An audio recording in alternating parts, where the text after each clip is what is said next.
Olá, meus amigos, muito bom dia. Que Deus abençoe todos vocês. Que o Espírito Santo é a minha oração permanente, diária, por vocês. Que o Espírito Santo venha iluminar os seus olhos espirituais, venha lhes dar entendimento, venha abrir o entendimento de cada um de vocês, porque de nada adianta a gente ter conhecimento da letra, da Bíblia, da teologia, se a gente não tiver o discernimento espiritual para entender a voz de Deus. Porque Deus é Espírito. Deus é Espírito. E para você se comunicar com Ele, você tem que estar em Espírito. Por isso Deus nos deu Espírito, para que possamos ter comunhão com Ele, ouvir e obedecer a sua voz. Ele nos deu Espírito, que é o nosso pensamento, a nossa inteligência, a nossa razão. Não é uma entidade, é a inteligência de Deus, é a inteligência que Deus nos deu. Então, Ele nos deu Espírito para que possamos nos comunicar com Ele em Espírito e em verdade. Mas Ele também, aí vem um detalhe importante, Ele também nos deu uma alma, soprou o fôlego da vida, a alma. A alma, o fôlego, é o sentimento, é o coração, simbólico, quer dizer, o nosso ser espiritual, a nossa alma. A nossa alma é para ter a sensibilidade que Deus tem para conosco. Deus é amor. Deus é amor. Deus não é sentimento, mas Ele é amor. Ele é compaixão, Ele é misericordioso. Ele é compassivo. Deus se ira, se aborrece. Deus sente o sofrimento, Ele sofre por causa do ser humano. Ele sofre.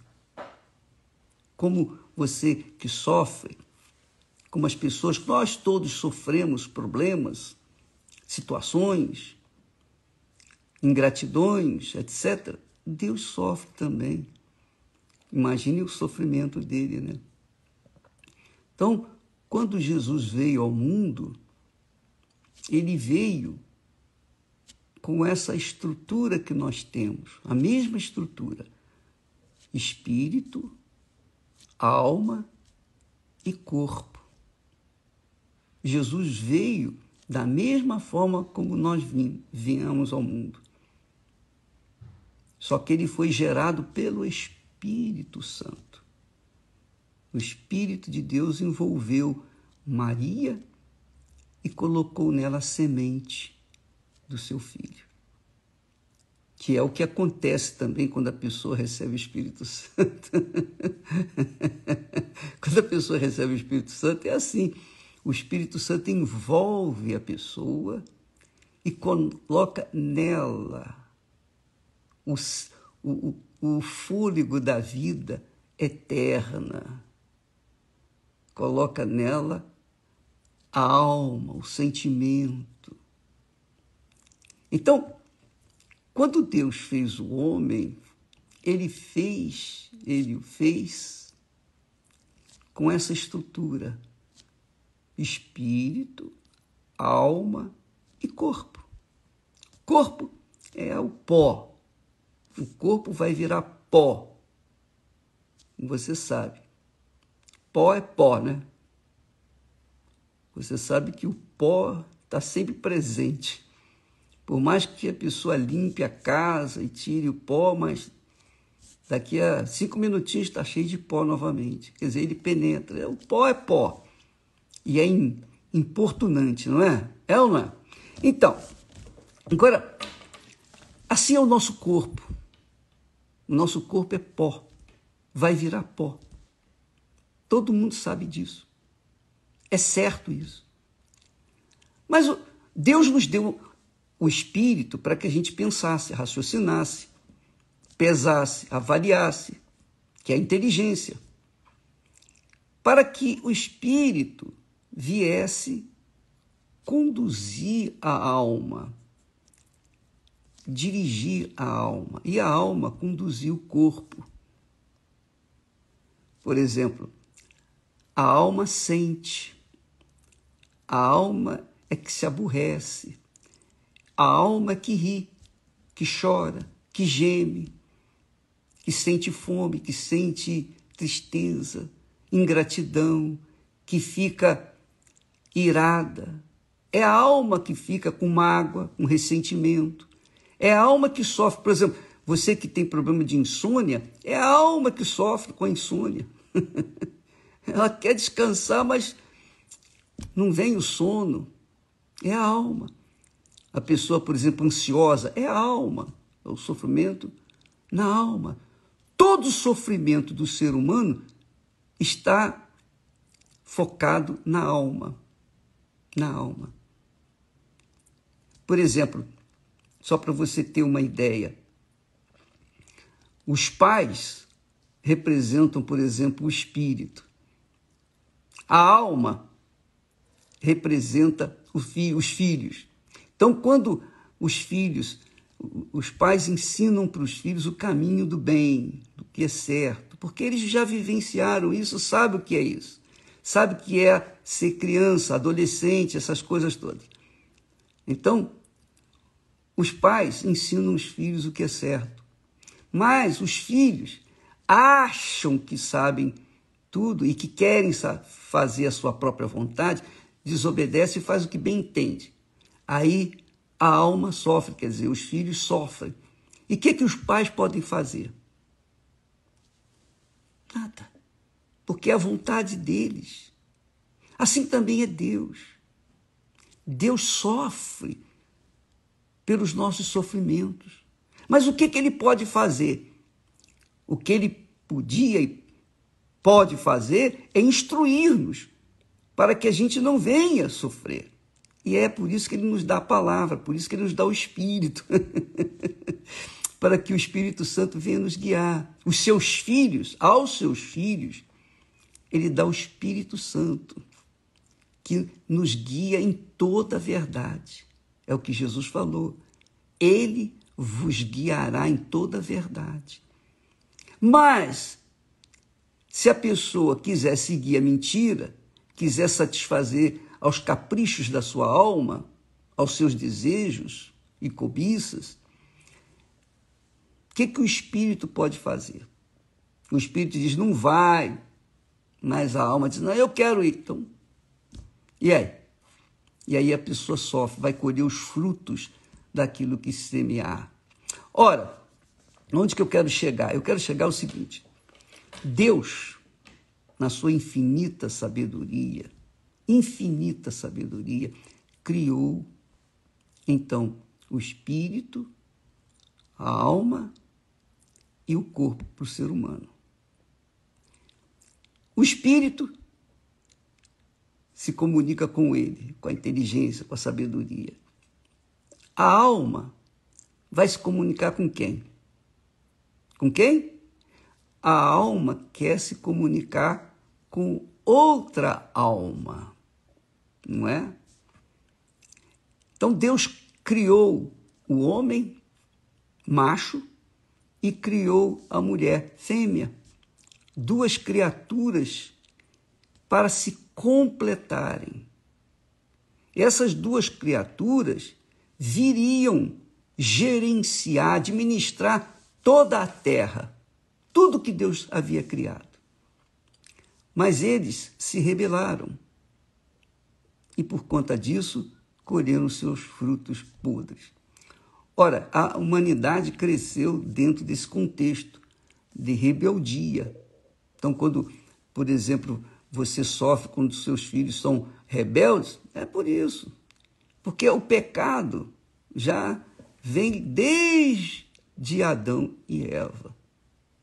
Mas é interessante você notar o seguinte, que Deus criou o homem e a mulher para se completarem.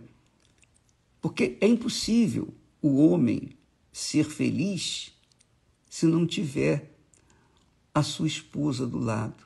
É impossível. Não há felicidade. Porque é o complemento do homem. Não é simplesmente uma mulher, uma fêmea. Não. Um completa o outro. Um completa o outro. E Deus já instituiu essa regra para que um viesse depender do outro. E quando os dois se casam, então começa uma família. Aí tem início uma vida nova, porque aí vem os filhos e etc. Bem, e o que eu quero chegar à conclusão, o que eu quero que você saiba, amiga e amigo, que Deus nos dá inteligência para pensar, raciocinar, pesar, avaliar, para que a gente venha fazer a boa escolha. Então, enquanto o homem não encontra a sua esposa, ele vai ser incompleto. Se ele encontrar a pessoa certa que encaixa com ele, então ele vai estar perfeitamente completo. Ele vai ser feliz, porque um vai completar o outro. Mas se o ser humano, se o homem não encontrar essa pessoa certa e casar errado, ou se ela casar errada também, eles vão sofrer as consequências. E é o que nós temos visto por aí. Pais separados, quem vai sofrer?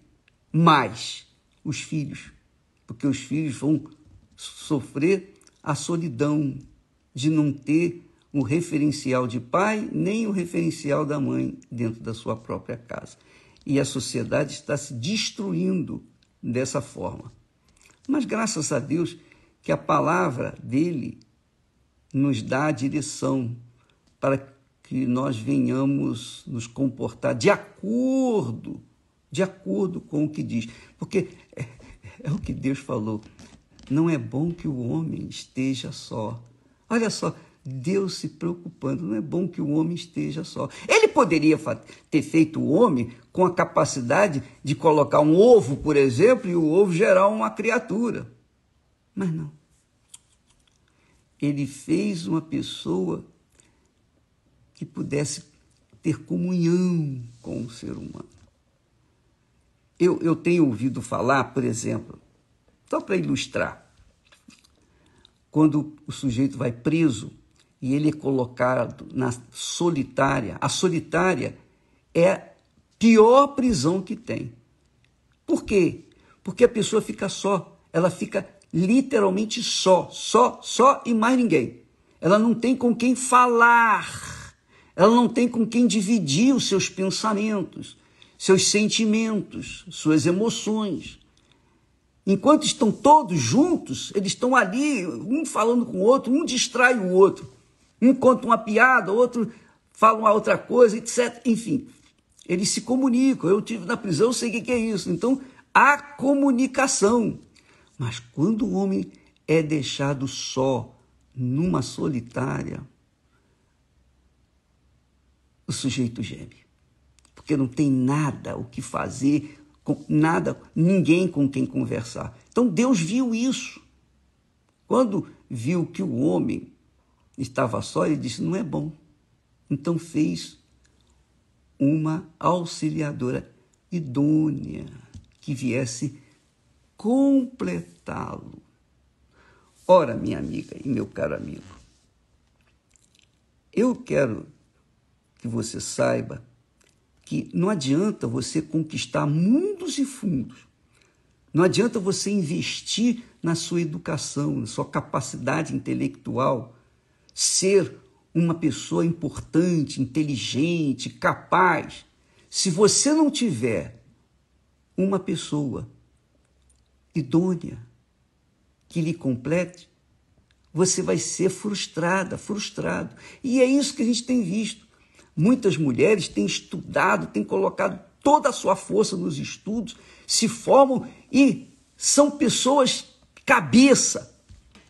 Aí depois elas encontram a dificuldade para encontrar um homem que seja cabeça, que venha ocupar a parte na vida dela, para que ela então venha entregar-se e colocar os dois complementarem um ao outro. Porque o homem é o cabeça, a mulher é o coração, é a alma. Quando junta cabeça com a alma, então nós temos aí a igreja do Senhor Jesus. Jesus é representado pelo homem no casamento. Ele é o cabeça. Jesus é o cabeça da igreja.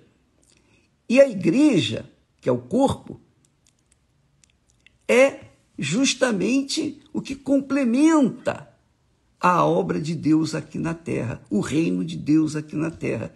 Ele, Jesus, o cabeça, e o corpo são os membros que fazem parte desse corpo, que estão de acordo com os pensamentos, de acordo com o Espírito do Senhor Jesus Cristo. É a igreja.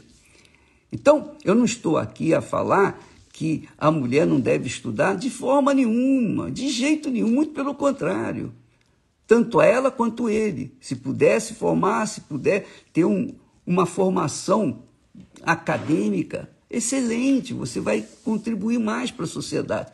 Só que, às vezes, é exatamente isso que tem acontecido. As pessoas investem na educação e se esquecem do lado emotivo, do lado coração.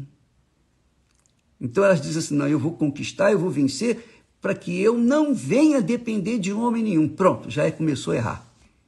Porque se você não quer depender do homem, então você não quer formar um corpo. Você quer ser uma cabeça, igual mula sem cabeça. Mula sem cabeça